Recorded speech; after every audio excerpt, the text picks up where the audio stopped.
জিনিস এইটা কোনো অপবিত্র হওয়ার আগে জান্নাত থেকে যে কাপড়টা নিয়ে আসে সেই কাপড়টার ভিতরে কাছাইয়া উপরের দিকে নিয়ে যায়। কোথায় নিয়ে যায়? আসমানের দিকে নিয়ে যায়।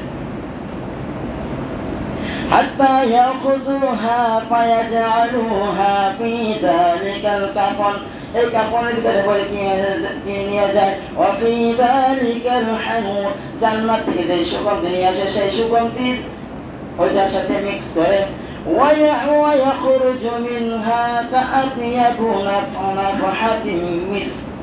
আর এইটা জান্নাতের এই যে ব্যক্তির রূহ যে যখন আসমানের দিকে নিয়ে যাবে তার ভিতরে একটা সর্বশ্রেষ্ঠ ঘ্রাণ আসে এই ব্যক্তি থেকে।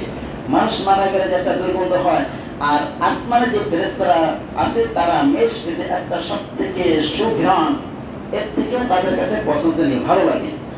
ওয়াজিদাত আলা ওয়াজহিল আরদি, জমিনের ভিতরে সব থেকে শ্রেষ্ঠ। قال فيصعدون بها فلا يمرون يعني بها على ملأ من الملائكة। তারা কি করে? ওই রূহটাকে নিয়ে তখন কোথায় যায়? আসমানের দিকে যায়। قالوا ما هذا الروح الطيب, যখন আসমানের দিকে চলে যায়, দুনিয়ার আসমানের দিকে চলে যায়, ওইখানে যাওয়ার পরে প্রথম আসমানকে ডাক দেওয়া হয়, এই আসমানের রক্ষক দরজা খুলে দাও। তখন তারা এত সুঘ্রাণ পাবে, এত সুঘ্রাণ পাবে, তখন তারা জিজ্ঞাসা করবে قالوا ما هذا الروح الطيب, এই পবিত্র রূহকে, পবিত্র আত্মাকে। ওই মালাকুল মাউতের সাথে যে ফেরেশতা ছিল তারা বলবে ফায়াকুলুনা ফুলান ইবনু ফুলান, দুনিয়ার বয়সে ওই যে অমুকের সন্তান অমুক, অমুকের সন্তান অমুক। আমরা জিজ্ঞাসা করি সন্তান থাকে বাপের না বলে অমুকের সন্তান, বলে না, যা পরিচয় দেয়। بأحسن أسمائه التي كانوا يسمونه بها في الدنيا, যাকে সুন্দর নামে ডাকা হয়তো, এই ব্যক্তিকে দুনিয়ার ভিতরে সুন্দর নামে ডাকা হয়তো। হাত্তা ইয়ানতাহু বিহা ইলা সামাঈদ দুনিয়া ফায়াস্তাফতিহুনা লাহু, তখন তিনি আসমানের উপরে চলে যান।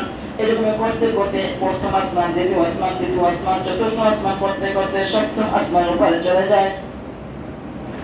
আল্লাহ রাব্বুল আলামিন তখন বলেন ফায়াকুলুল্লাহু আযজা ওয়া জাল, আল্লাহ তাআলা এই মুমিন বান্দা তার বন্ধুর রূহ নিয়ে আসছে, আল্লাহ তাআলা সন্তুষ্ট হয়ে বলবে উকতুবু কিতাবা আবদি ফি ইল্লিয়িন, আমার বন্ধুর রূহকে তোমরা ইল্লিয়িন, জান্নাতে একটা দপ্তর আছে, জান্নাতে একটা খাতা আছে, সেই খাতার ভিতরে তার নামটা লেখা কি করো ওয়াঈদুহু ইলাল আরদি, আবার তার রূহটাকে জমিনে ফিরিয়ে দাও, আবার তার রূহটাকে জমিনে ফিরিয়ে দাও।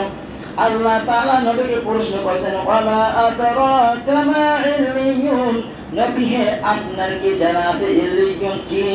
আল্লাহ তাআলা বলেন কিতাবুম মারকুম, এটা একটি লিখিত কিতাব, যেই কিতাবের ভিতরে আমার যারা বন্ধু থাকবে, আমার যারা নেককার বান্দা থাকবে, এই বান্দাদের নামগুলো এই খাতায় লিপিবদ্ধ হবে।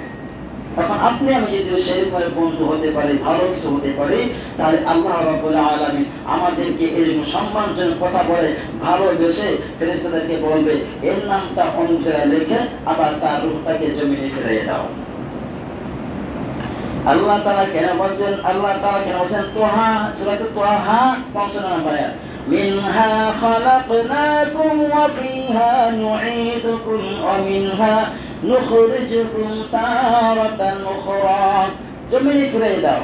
তার রূহ আসমান থাকার যে বিষয় না, তাদেরকে দুনিয়া পাঠিয়ে দাও, তাদেরকে আমি ওই দুনিয়াতে মাটি থেকে আমি তাদেরকে সৃষ্টি করেছি, আবার মাটিতেই তাকে ফিরিয়ে নেব, আবার মাটি থেকে তাদেরকে আবার উঠাবো। তাহলে আপনি আমি যদি সেই রকমের মুমিন বান্দা হতে পারি, তাহলে আল্লাহ রাব্বুল আলামিন আমাদের কোথায় দেবেন? ফাদখুলি ফি ইবাদি ওয়াদখুলি জান্নাতি, জান্নাতে দাখিল করাবেন। একজন ইমানদার ব্যক্তির মৃত্যুর একটা ঘটনা বলি। সাআদ সালামী রাদিয়াল্লাহু তাআলা আনহু, সে ইসলাম গ্রহণ করেছেন 8 মাস হয়। কয় মাস? 8 মাস হয়। তার চেহারা সুন্দর না, কালো, অর্থাৎ বিলাল রাদিয়াল্লাহু তাআলা আনহু যেরকম কালো ছিল তিনিও সেরকম কালো। আর বিলাল রাদিয়াল্লাহু তাআলা আনহু যেরকম ছিলেন তার থেকে একটু ব্যতিক্রম ছিলেন, তার বসন্ত হলে মোটা মোটা থাকে, দাগ দাগ একটু খাট খাট থাকে ফেজের ভিতরে। তো ওই রকম সাহাবী ছিল। তো সাহাবী নবীজির কাছে আসলেন, ইয়া রাসূলুল্লাহ, ইয়া হাবিবাল্লাহ, আমি তো সব থেকে নিকৃষ্ট ব্যক্তি হয়ে যেতেছে।